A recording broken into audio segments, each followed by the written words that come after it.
I have been a moonshiner ever since that I've been born. I've drunk up all of my money and stealed up all of my corn. I'll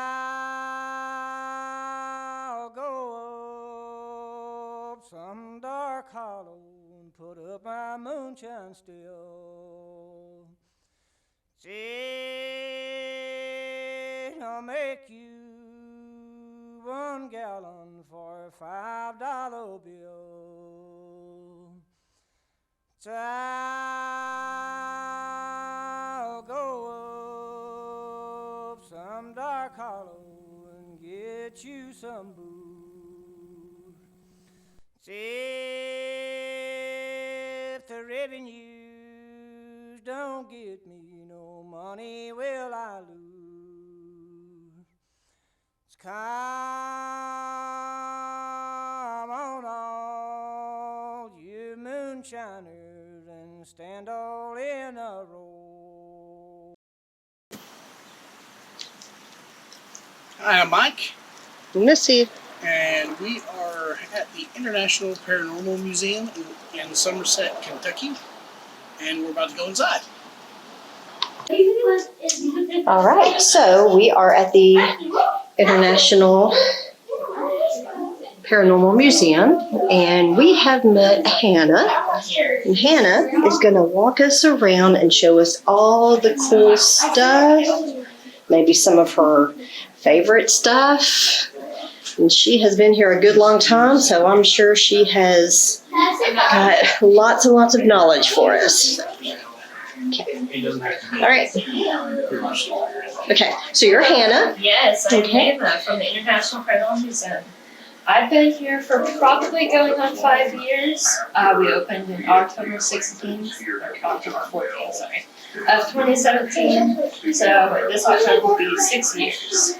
So I'm going to show you some of my favorite things in this room, and we can move on and show you some of my favorites in the other room. So this case right here is our like ghost hunting equipment, and it features some of the equipment that my boss, Kyle Cadell, who owns the museum, has actually used in real investigations. We use these equipment sometimes when we do investigations in our building here. Personally, my favorite item of the museum is Gladys right here. She is a staple of the museum. She's been here longer than this museum has been open, and she was given to us by a local business owner who originally just moved her to a different room in order so that she wouldn't have to deal with her. Well, not long after she moved her to this attic space, it was said that Gladys actually started moving on her own during the night. They would lock up at night, and then they'd come in the next morning, and she'd be in a completely different location from where she was left. And then she started getting more braver, and during the day she would come out, and people who were like shopping in the bookstore were actually seeing her like go from one room to the next. So one of our funniest stories is actually that they would have these game nights where they do like board games and stuff, and there's only one bathroom. And so they would walk in and they'd open the door and she'd be standing right in front of them. So they decided that they couldn't have that anymore, and they finally just needed to get rid of her because she was disturbing customers. She did not come with this dress. We bought her the dress from Goodwill. She came to us in a 33X t-shirt. But she only has one arm. We were never able to find her other arm, but she seems to be doing fine here. She hasn't moved on to us as far as I know. I have seen her. It looks like almost like she shifted her arm on the wall one time when she was in the other room. She is known to blink at people. Her eye color changes. People claim that her lip color will change, really depending on like her mood. So one of my favorite facts about her that a lot of people don't realize is that she actually is not on a mannequin stand. She's not on any type of stand at all. So she is standing here by herself, like against the wall with only her one arm. And we're not completely sure how she does it, but she's doing perfectly fine, I guess. But she is probably my favorite object. That is scarily realistic. Yes, this was back in like the 70s when people like actually did these mannequins instead of the mannequins that you see today. So she was more realistic because she was from a time period where they used more realistic mannequins. Awesome. So this case is also just our haunted objects. I'll kind of give you a rundown really quickly. Of course, we also have Gladys's other hand here. We just couldn't find her arm. And so the rest of these items are, one of our favorite items is Jane right here, who is actually, who is actually donated to us from a woman in Nancy, Kentucky. She found Jane at an estate sale and took her to her house, and she since then had like weird things happen to her, noises from like her rooms, things would move on their own, and apparently they used a spirit box to communicate with her, and she explained a drowning that happened in a bathtub. So when they brought her here, they claimed that she said like, "What are you doing in the car?" And she actually came to us in a box surrounded by salt. So we kind of just put her on display, and she's been here ever since. This is a witch's dagger in front of here. This is was actually sent to us by a customer in the United Kingdom. So it was actually sent in customs, and we received a package with our name on it, and in the package there was a letter that came with it that said that this was a witch's dagger that belonged to their ancestors. So it was kind of a cool piece to come from somebody that was from overseas. Oh my gosh, no kidding. Yeah.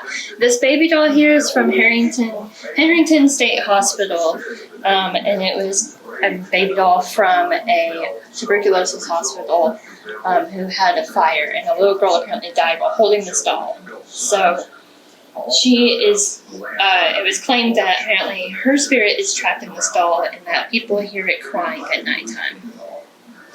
This Ouija board is from a local cemetery and also one of the most haunted places in the area. And a friend in the museum actually found this Ouija board just sitting out there with like drinks fully around it. And it's unsure how long it was left out there, but it looked like somebody had gone out there and then just left really, really quickly. Most of these objects are kind of hit or miss.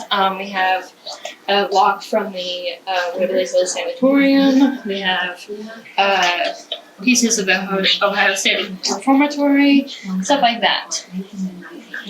Moving along, we have our friend here, John Jamison. He was used in advertisements during the 70s for an ad campaign, and he actually was said to be cursed. So they blamed everything that would happen on him, and they said that right after people would purchase him, that he would cause bad things to happen to these people. It was said that people would like get sick, they would get into car accidents, what have you. It was just all like something really bad would happen. And so we got him in about, I'd say, 2018.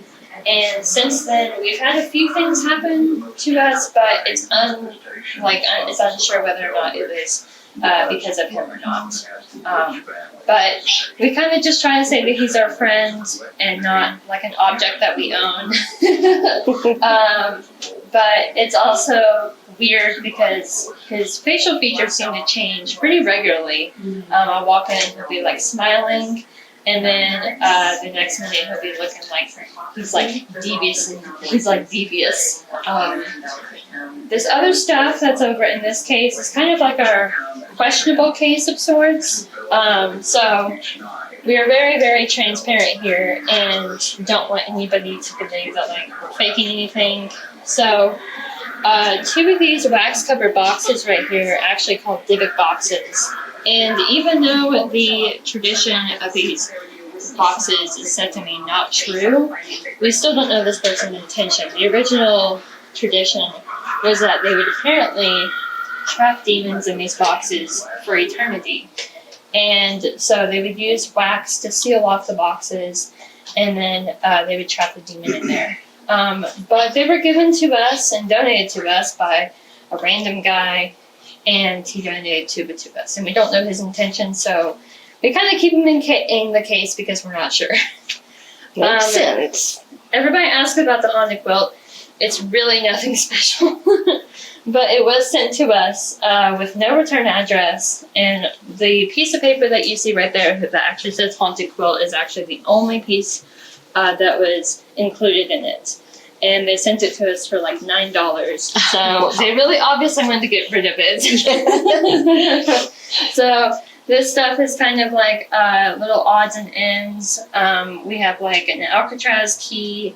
We have this bell that was apparently a witch's bell, and we did an experiment in the museum of where people came in here, and we had a bucket sitting on top of this case, and people could look at it and give us their reactions to this and what kind of like energy they got off of it.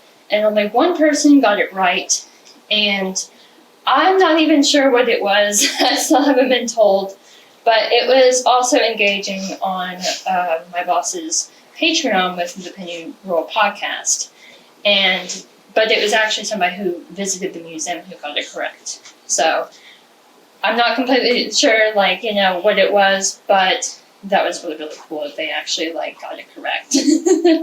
All right, and then this case over here is all about like haunted areas. I'm not going to spend much time over here because there's not really any like haunted items or anything, but this is kind of like our souvenir case from different haunted locations. We have the Fountain of Youth, we have the Stanley Hotel, as seen in The Shining, we have Titanic, different things.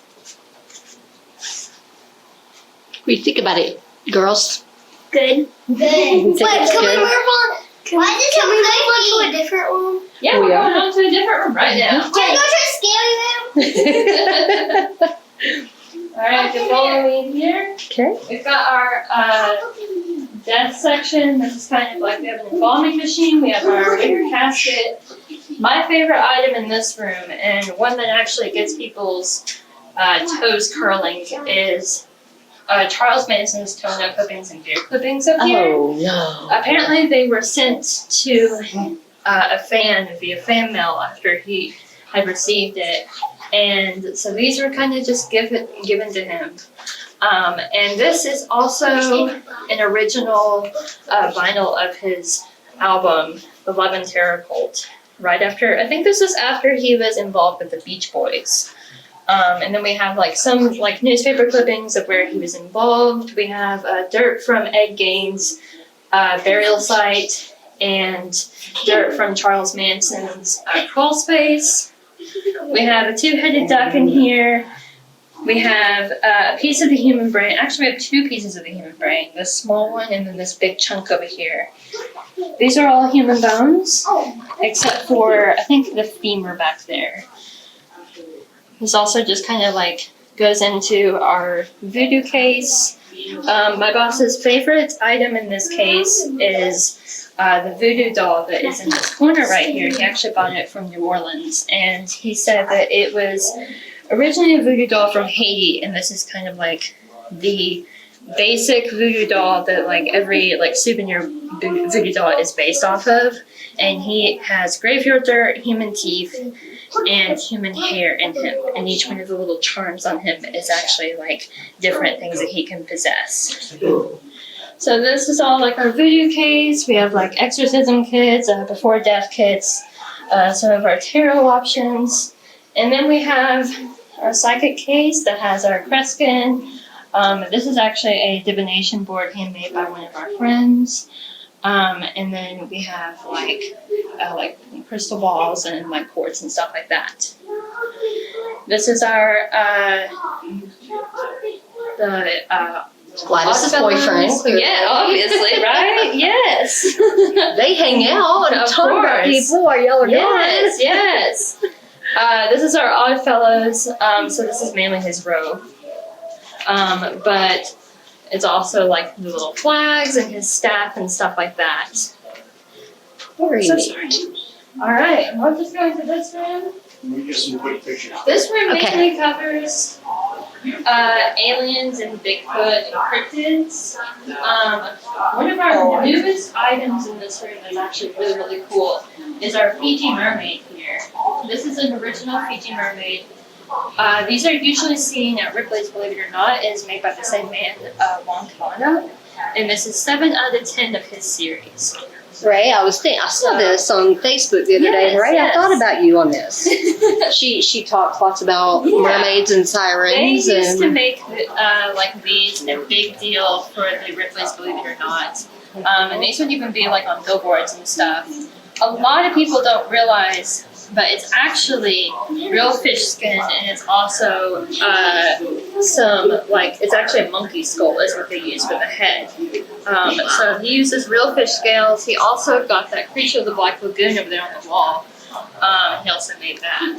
oh wow.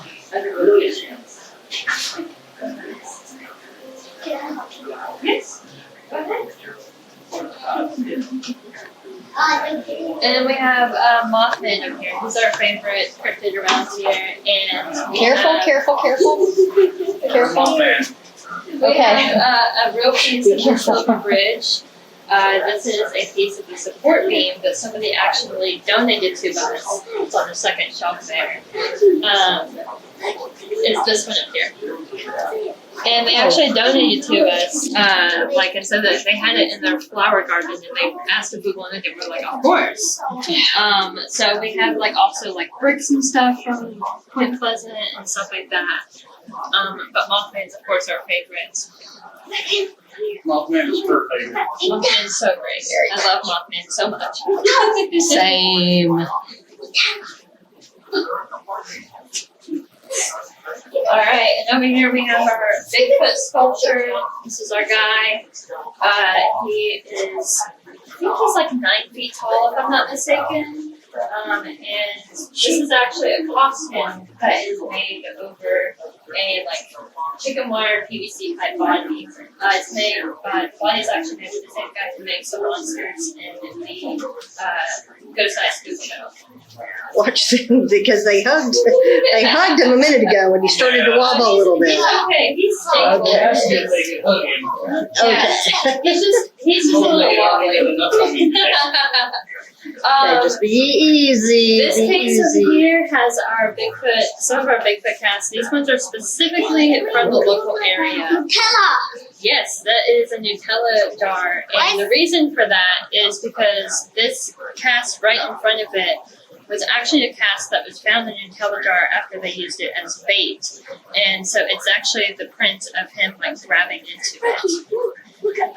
So these two are from right underneath a local park called Pulaski County Park, but also under Fishing Creek Bridge from 2007. And those are the closest that we've gotten in our Kentucky area to those.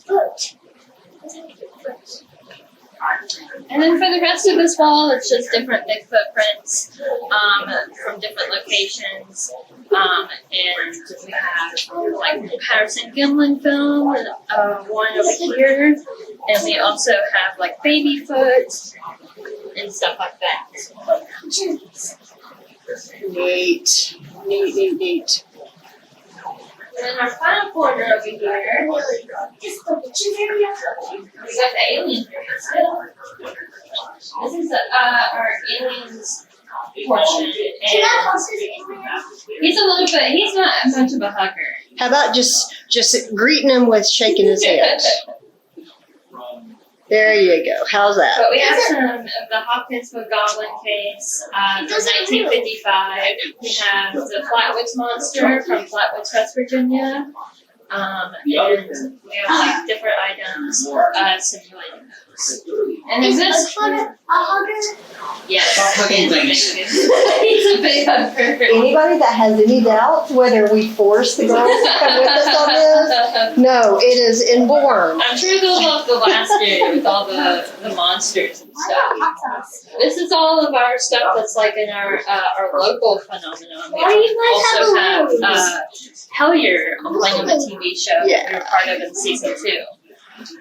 So this is all about Hellier. And then we have, they were actually found in a location that Hellier actually talks about. And so they were actually found by viewers in the same places that were in the show. And then behind us, we have like the Pinnacle Plateau and the Placid County area, which is where we're at currently.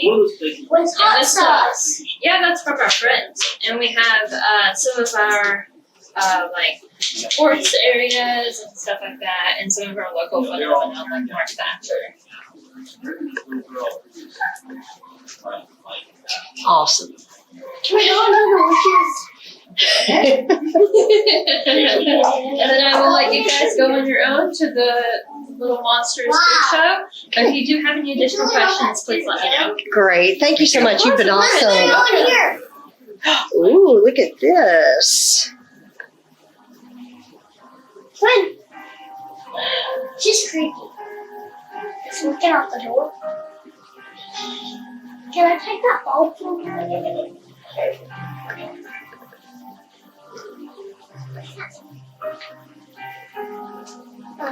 Let's go in here. Let's go. Let's go.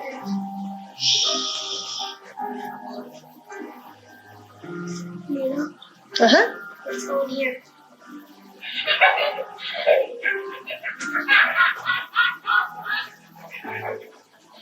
Is it scary in there? Do you guys think this is what real witches look like? Yeah. Do you? Yeah.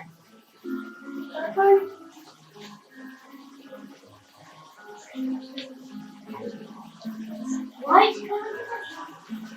Criminal. What? Look in there. I know. A skeleton. Mackie, look down there. Can we touch the chemicals? Probably should not touch the chemicals. Why? Because I'm not sure what they are. Can I go under this? No, that's why the gate's there. Oh. So we couldn't go under it Yeah. and see what it is? Yeah. They put somebody in oh here. What? Sorry. No, you're not. I am. Wait, the scary part. There's a dude behind a skeleton behind the door. Yeah, it's not that. Here. Nana, come on. Okay.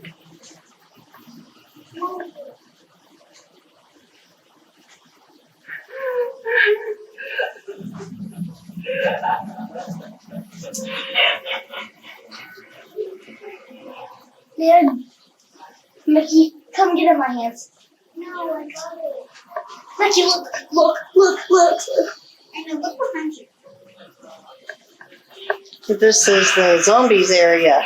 It says here's the zombie outbreak shelter Wait, right did there. you get this? Nana, Yes, did you honey. get this part? Which one? Oh, let's get this one. Wait.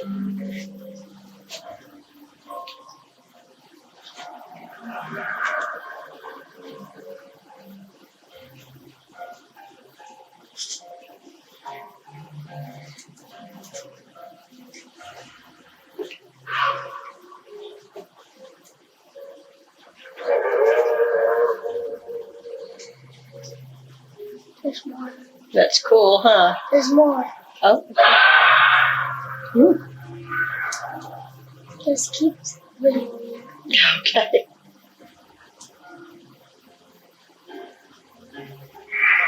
Actually, this one is pretty safe. Let's get out. I feel like it's not safe anymore. It's not safe. Okay. It's scary. Actually, it's scary, very, very scary. It's not that scary, it's just a room. Can I go back in here? It's really cool in there. It's the room you just told us to exit. Oh, we love everything. You love it in here? Yeah, it's pretty cool. Yeah. I wish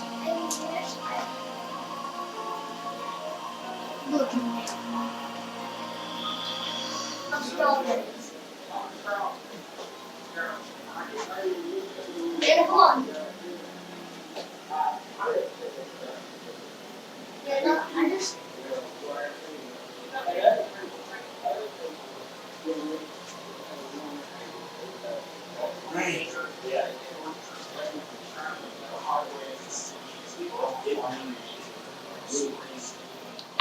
I didn't get the missing head, did I? I love the witch's room in the garden.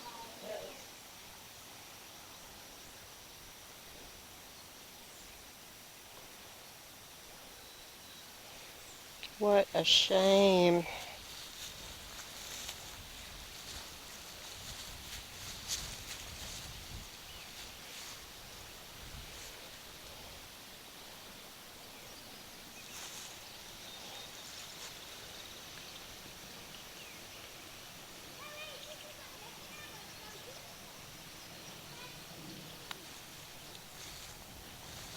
You can see where vandals have destroyed so many of these.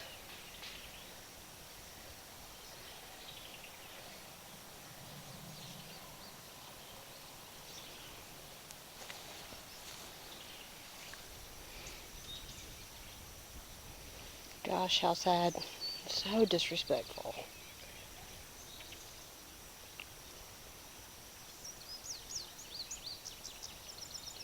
I hope every one of these people have haunted the hell out of whoever did this.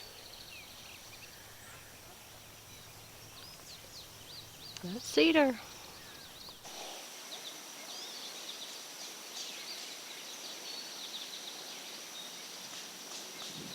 Not sure what that was about. Guessing that's the foundation.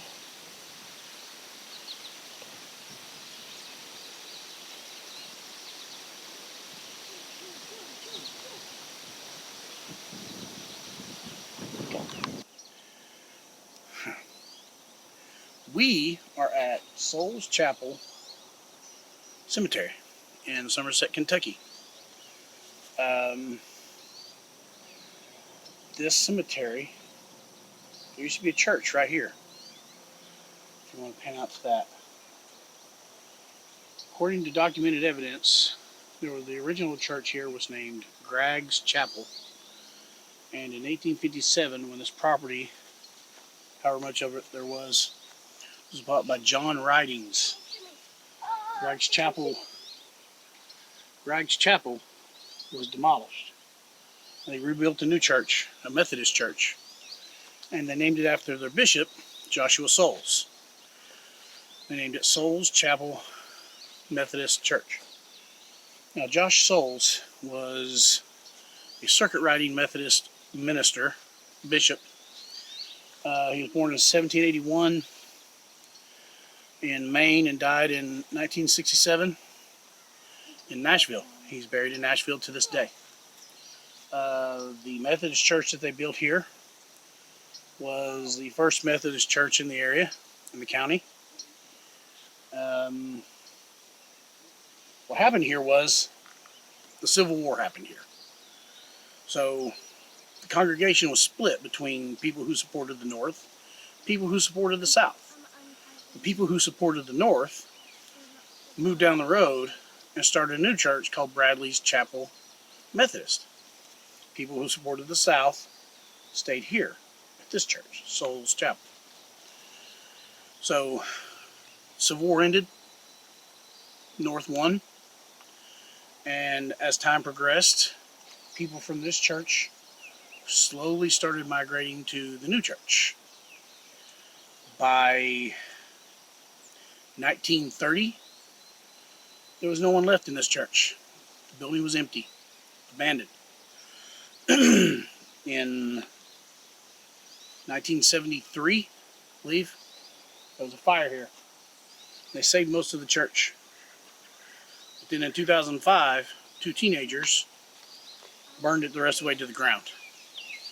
So there used to be found a few years ago there was foundation here, but even the foundation's gone now. All that's left is this spot and this cemetery that people have abused, and they destroyed tombstones and they desecrated graves. Now, that's the real story of Souls Chapel. But the reason why we're here is for the legends. We told you that to tell you this. So the legend of Souls Chapel goes like this. So a bishop came to town, started a new church, and everything was going great. Until the church got bigger, and it grew. And as it grew, they started changing their worship services from daytime to nighttime. They started worshiping at night instead of during the day. And then as they got bigger, farmers started noticing livestock missing. And then people started becoming missing. And according to legend, there were pentagrams on the floor of the church, and there was blood on the floor of the church. And the people in the area rose up, and they came to the church, and they hung the minister in the church, and they burned the church to the ground. That's the legend of Souls Chapel.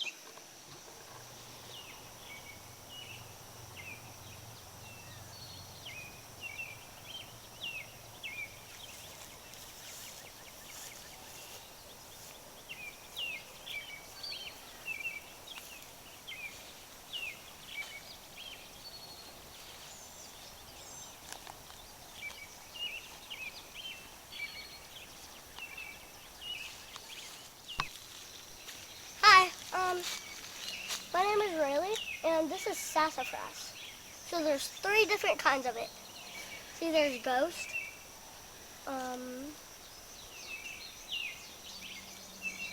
there is, football, and Oh, I see one. where? Right. Oh, let's see that. Oh, that one's a good one too. And this one is a mitten. So there's 3 different kinds of it. Oh, that almost fell. So can they all be on separate trees, or does it have to be on the same tree? It has to be on the same tree. Very, very good. But make sure to always grab a little piece to make sure that you're not allergic. You are so smart. Good job. Okay, say bye. Bye.